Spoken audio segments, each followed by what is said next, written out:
जो भी रास्ते में आएगा हट जाएगा। जंग का मैदान लाशों से पट जाएगा। सर पे बांधे कफन साथ है। मर्द जन आज दुश्मन का तख्ता उलट जाएगा। कुछ यही जोश और वलव है। इस वक्त ईरानी आवाम का देखकर तो ऐसा ही लगता है। न सिर्फ हुकूमत इजरा के अटैक की तैयारी कर रही है, अटैक को लेकर तैयारी कर रही है, बल्कि आवाम का भी भरपूर सहयोग और ताऊन मिल रहा है। आप देख रहे हैं दन दुनिया। इस बीच एक बेहद अहम खबर यह है कि ईरान के सबसे करीबी दोस्त और दुख दर्द मुसीबत के साथ ही रूस ने इजराइल के किसी भी ज़ारहाना मिसाइल या हवाई हमले से बचने के लिए भेज दिया है बेहद कारगर एयर डिफेंस सिस्टम S-400। जी हां, मीडिया रिपोर्ट्स और सोशल मीडिया पर तैर रही खबरों की माने तो S-400 एयर डिफेंस सिस्टम की खेप रूस से ईरान पहुंच गई है। पिछले महीने ही ईरान ने अपने दोस्त रूस से यह सिस्टम मांगा था, और अब इजराइल पर जबरदस्त हमलों के बाद इजराइल की तरफ से बढ़ते खतरे को देखते हुए रूस ने ईरान को दुनिया का बेहद एडवांस और कारगर एयर डिफेंस सिस्टम S-400 भेज दिया है। 1 अक्टूबर की रात को दुनिया ने देखा था कि इजराइल का एयर डिफेंस सिस्टम किस हद तक नाकाम साबित हुआ था। हालांकि इजराइल ने इस बात को तस्लीम नहीं किया, लेकिन ईरान की सरकारी न्यूज एजेंसी रना ने जो तस्वीरें दिखाई, जो वीडियोज दिखाई दुनिया को, उसमें यह साबित हुआ, उसमें यह देखा गया कि किस हद तक आयरन डोम सिस्टम ईरान की मिसाइलों के आगे नाकाम और कंफ्यूज हो गया था। लेकिन S-400 के बारे में कहा जाता है कि यह सिस्टम कंफ्यूज नहीं होता, बल्कि दुश्मन के फाइटर प्लेन हो, मिसाइल या रॉकेट, सबको चुन चुनकर ढूंढ ढूंढ कर हवा में ही मार गिराता है। और अब यह ईरान के पास है। इतना ही नहीं, कुछ मीडिया रिपोर्ट में दावा किया जा रहा है कि रशिया ने अपना एस्कंडर मिसाइल ईरान भेजा है, जो परमाणु या जौहरी हथियार ले जाने में सक्षम है और दुश्मन के इलाके में भारी तबाही मचा सकता है, बकौल ईरान ऑब्जर्वर। ईरान के सुप्रीम लीडर के एक टिव के हवाले से एक बेहद अहम बात कही गई है, और वह यह है कि इस्लाम में न्यूक्लियर हथियारों को अच्छा नहीं माना गया है, लेकिन मुसलमानों के सम्मान और ईरानी आवाम की हिफाजत के लिए हमें इनका इस्तेमाल करना पड़ा, तो हम एक्शन लेने में जरा भी नहीं हिचक। इस बीच ईरान ने इजराइल के एक टैंक के ऊपर खड़े एक फिलिस्तीनी शख्स की तस्वीर को जारी करते हुए दुनिया को यह याद दिलाया है कि आज 7 अक्टूबर है। ईरान ऑब्जर्वर के मुताबिक ईरान ने अपनी मिसाइलों की ताकत और अंडरग्राउंड टनल का एक वीडियो भी जारी किया है 7 अक्टूबर को।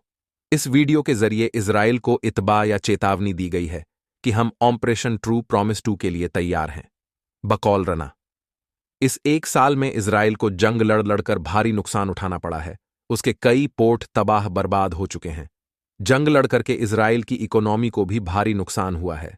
कहा जाता है कि अमेरिका के दिए हुए एक आयरन डोम सिस्टम से एक मिसाइल को रोकने और हवा में तबाह करने में लाखों डॉलर का खर्चा आता है। इससे अंदाजा लगा लीजिए कि इजराइल को हर दूसरे दिन कितना खर्चा उठाना पड़ता होगा। ईरान का दावा है कि ऑपरेशन अलक्स स्ट्रोम के बाद से करीब 5,50,000 इजरायली मकबूजा यानी ऑक्यूपाइड टेरिटरी छोड़ चुके हैं और शायद ही वहां कभी लौटे।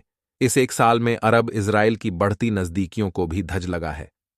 बकौल रना, इस 1 साल में यह भी साबित हुआ है कि हमास और हिजबुल्लाह से लड़ना इतना आसान नहीं है। यह जंग बहुत लंबी और थका देने वाली होगी। इजराइल के लिए इतना ही नहीं कहा जा रहा है कि जंग के 1 साल में इजराइल में जनता और सरकार के बीच दूरियां बढ़ गई हैं और कई अरब देशों ने इजराइल के साथ दोस्ती और बेहतर ताल्लुकात के काविश को पीछे छोड़ दिया है। और आइए अब आपको दिखाते हैं गजा के मजलूम ने क्या खोया। 7 अक्टूबर 2023 के पहले की कुछ तस्वीरें एसोसिएटेड प्रेस ने जारी की हैं। उसमें देखा जा सकता है कि किस तरह से हंसता खेलता गजा धीरे धीरे तबाह और बर्बाद संगीत हुआ। यह 23 मार्च 2021 की गजा सिटी है, एक भरा पूरा शहर। और यह 18 सितंबर 2224 की गजा सिटी। और देखिए कैसे एक हंसता खेलता आगे बढ़ता शहर खंडहर में तब्दील कर दिया गया। इल्जाम है कि हजारों बच्चे, औरतें और बुजुर्ग, साथ ही मर्द भी इन खंडहरों की कब्र में समा संगीत गए। दूसरी तरफ इजराइल में आज भी अफरा तफरी है। हाल ही में हुए ईरान के हमले और अब तक बंधकों को ना छोड़ा पाने की नितिन हुकूमत की मजबूरी आवाम को भारी पड़ रही है। इजराइल के लोग सड़कों पर हैं और तनया हुकूमत पर लगातार दबाव बनाए हुए हैं। गौरतलब है कि हमास ने अब तक कई बंधकों को रिहा नहीं किया है। वह कहाँ है, किस हाल में है, कोई नहीं जानता। घर वाले पिछले 1 साल से उनके छोड़े जाने की आस लगाए बैठे हैं और सरकार की तरफ उम्मीद भरी निगाहों से देख रहे संगीत हैं। हालांकि ईरान को जोरदार जवाब देने की पीएम नेतन्याहू की हिकमत अमली को उस वक्त जोरदार झटका लगा जब फ्रांस ने साथ देने से साफ मना कर दिया है, साथ ही इजराइल को हथियार देने से भी इनकार कर दिया है। इतना ही नहीं, अमेरिका ने भी कहा है कि अगर ईरानी न्यूक्लियर सेंटर्स या प्लांट को निशाना बनाने का प्लान है तो वह इजराइल के साथ नहीं है। फ्रांसीसी राष्ट्रपति एनुएल मैक्रो के बयान से पीएम नेतन्याहू भड़क उठे। उन्होंने फ्रांस को खूब सुना डाला। मेज प्रेसिडेंट इल इ डिफेंडिंग इटफन सेन फॉर अगेंस्ट एद एमी ऑफ सिविलाइजेशन। देखा जाए तो गजा की जंग के 1 साल बाद भी कुछ नहीं बदला है। लेबनान से, हिजबुल्लाह और ईरान से जिस तरह का खद इजराइल को भुगतना पड़ रहा है वह सारी दुनिया देख ही रही है। इसके अलावा इजराइल की इकोनॉमी को भी भारी नुकसान उठाना पड़ा है।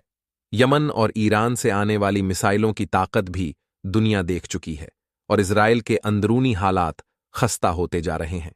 जंग के 1 साल बाद यानी 7 अक्टूबर 2024 को गजा के लोगों का हाल देखिए, उनकी दुख तकलीफें और परेशानी भी संगीत सुनिए। अब मैं अपने घर पता नहीं लौट पाऊंगी या नहीं। गाजा और खान यूनुस दोनों बर्बाद हो गए। कैंपों में तो हाल और भी बुरे हैं। कम से कम हम अपने टूटे फूटे घरों में रह ही लेते। ना पानी है न है, यही इस बर्बादी की सच्चाई। संगीत है। हमारी जंग उनके साथ कयामत तक जारी रहेगी, लेकिन फिर भी सब शांति और अमन चाहते हैं।